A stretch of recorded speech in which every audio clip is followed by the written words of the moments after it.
सुंदरकांड का नाम सुंदरकांड क्यों? जरा सोचो।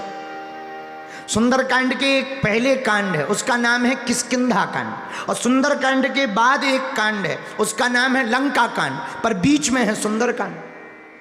इसका नाम सुंदरकांड ही क्यों है? क्यों? क्योंकि इस कांड में सब सुंदर है। हनुमान जी हैं बंदर पर लगते सुंदर। इस कांड में हनुमान जी दूत बनकर जाते हैं और पूत बनकर आते। फिर से सुनो, दूत बनकर जाते,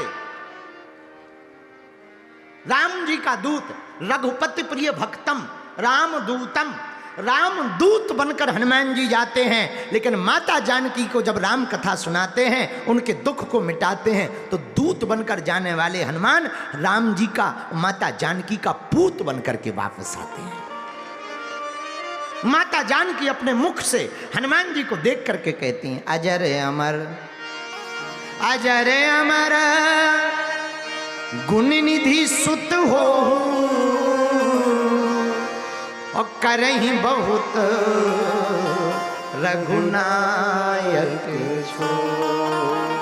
हे बेटा हनुमान, तुम अजर हो जाओ, अमर हो जाओ, जाओ तुमसे राम जी बड़ा प्रेम करें। अजर अमर गुण निधि सुत हो, और करही बहुत रघुनायक छो। सुंदरकांड सुंदर क्यों है? क्योंकि दूत बनकर जाने वाले हनुमान पूत बनकर आते हैं। सुंदरकांड सुंदर ही क्यों है? सुंदरकांड में दोनों का जोड़ा है, अहंकार से भरे व्यक्ति का और संस्कार से भरे व्यक्ति का। अहंकार से भरा रावण है, संस्कार से भरे हनुमान है, इसलिए रावण विद्वान है, हनुमान जी विद्यावान है। रावण बल से भरा है तो हनुमान जी बलवान है, रावण अहम से भरा है तो हनुमान जी भगवान के स्वभाव प्रेम से भरे हुए हैं। रावण बुद्धि से भरा है तो हनुमान जी बुद्धि के निधान हैं। आहा, इसलिए सुंदरकांड सुंदर है। क्यों? रावण में अहमता है और हनुमान जी में ममता है, इसलिए सुंदरकांड सुंदर है। रावण को विद्वान कहा, हनुमान जी को विद्यावान कहा। विद्यावान गुणी अति चातुर, राम काज करवे को एहा। विद्यावान गुणी अति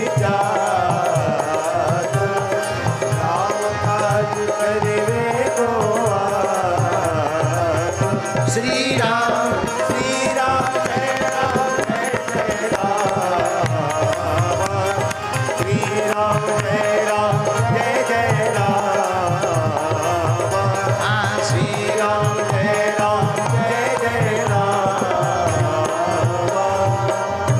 इसलिए सुंदरकांड सुंदर है क्योंकि हनुमान जी के अंदर ममता है, हनुमान जी के अंदर भक्ति है, हनुमान जी के अंदर निष्ठा है भगवान के प्रति। देखो, कद या पद बड़ा पा लेना बड़ी बात नहीं है, कद या पद आकर के विनम्रता का आना बड़ी बात है। और हनुमान जी इतने बलवान, इतने बड़े, लेकिन इतने सरल। आहा हा, हाथ जोड़े हुए रहते हैं, राम जी के सामने हाथ जोड़े रहते हैं। हम लोग एक छोटा मोटा कोई काम कर दें, ऐसे अकड़ के चलते हैं जैसे तीनों लोकों के राजा चले जा रहे हैं। हमने कई विधायक देखे, एक विधानसभा के मालिक होते हैं, लेकिन वो ऐसे हाउ हाउ हाउ हाउ करते आते हैं कि ये लगने लगता जैसे बिल्कुल अमेरिका का व्हाइट हाउस का मुखिया चला आ रहा हो। हाँ, लेकिन अब कह नहीं कुछ सकते, और कहना भी नहीं चाहिए, काने को काना नहीं कहना चाहिए। सत्यम ब्रूयात प्रियम ब्रूयात। जो आदमी अभिमानी होगा उसका एक सिद्धांत है, पूछो क्या? वो जब भी चलेगा तो ये बताकर चलेगा कि खबरदार हम आ रहे हैं। वो पट पट पट पट, थोड़ा हल्ला, समझ जाना। और जो सरल होगा वो ऐसे चलेगा जैसे हवा का झोंका दरवाजे की देहरी पर पड़े हुए कचरा की बुहारी कर देता है, दरवाजे को भी पता नहीं लगता है और कचड़े को भी पता नहीं लगता है। जैसे ऊपर उड़ते हुए पंछियों की छाया पृथ्वी पर पड़ती है, पृथ्वी को भी पता नहीं लगता है, पंछियों को भी पता नहीं लगता है, ऐसे ही सरल आदमी जब चलता है तो ना दुनिया वालों को खबर होने देता है, न खुद को खबर होने देता है। भाई दुनिया के लिए तो बहुत लोग सरल हो जाते, पर कई बार अपने लिए अभिमानी हो जाते। एक आदमी एक संत के पास गया, महाराज हम बहुत अभिमानी हैं, हम पे कृपा करो, हमारे अंदर सरलता आ जाए। तो सुनो, एक काम किया करो, क्या? जो मिले सो प्रणाम किया करो। जो आज्ञा महाराज। अब जो भी मिले, अरे भैया, अरे भैया, अरे भैया। लेकिन कुछ दिनों बाद फिर संत के पास गया, संत जी ने कहा क्यों, अभिमान घट गया, सबको प्रणाम कर रहे, अब तो सरल हो गए। बोले गुरुजी अब तो और बढ़ गया। बोले अब कै में बढ़ गया? बोले पहले तो ये अभिमान था कि हम ये हैं, लेकिन प्रणाम करते करते हम ये हैं, ये तो अभिमान चला गया, अब एक दूसरा अभिमान आ गया। बोले क्या? बोले जब भी हम प्रणाम करते हैं तो सोचते हैं बताओ हम कितने सरल हैं, किसी के भी पांव पर रहे, ये अभिमान आ गया है। तो ये बुद्धि बड़ी विचित्र है, ये मन बड़ा विचित्र है। उपाय क्या है? उपाय एक है, अभिमान से भरे रहोगे तो धक्के खाओगे, भगवान से भरे रहोगे तो हनुमान जी को पा जाओगे। उपाय क्या? अपने से बड़ों की बातों को मानना शुरू कर दो और सुनना शुरू कर दो। अपने से बड़ों को प्रणाम करना शुरू कर दो। क्या होगा? राम जी से सीखो, प्रातः काल उठ के रघुनाथा, मात पिता गुरु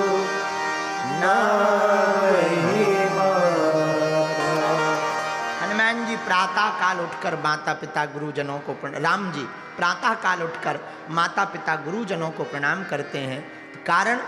कारण ये है, वो दुनिया को शिक्षा देना चाहते हैं। जो बालक प्रातः काल उठकर माता पिता गुरुजनों को प्रणाम करता है, उसकी आयु, विद्या, यश और बल अपने आप स्वतः बढ़ने लगती है और अभिमान से नहीं, भगवान से भरा हुआ रहता है।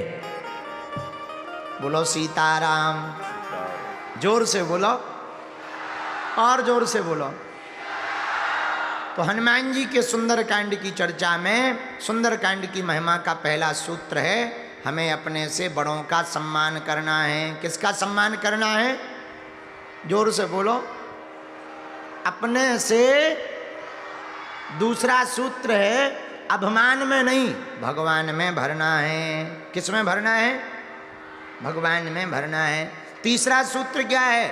सुंदरकांड का तीसरा सूत्र है, कार्य भी करना है लेकिन विचार भी करना है। पहले विचार करना है, फिर कार्य करना है। ये तीसरा सूत्र है। इन तीनों सूत्रों को आप जीवन में उतारोगे तो सुंदरकांड के फल को पा पाओगे। थोड़ा मोड़ा फल जरूर अवश्य मिलेगा पढ़ने का, लेकिन अगर ये सूत्र उतार लिए तो संपूर्ण फल को आप सुंदरकांड के पा पाओगे।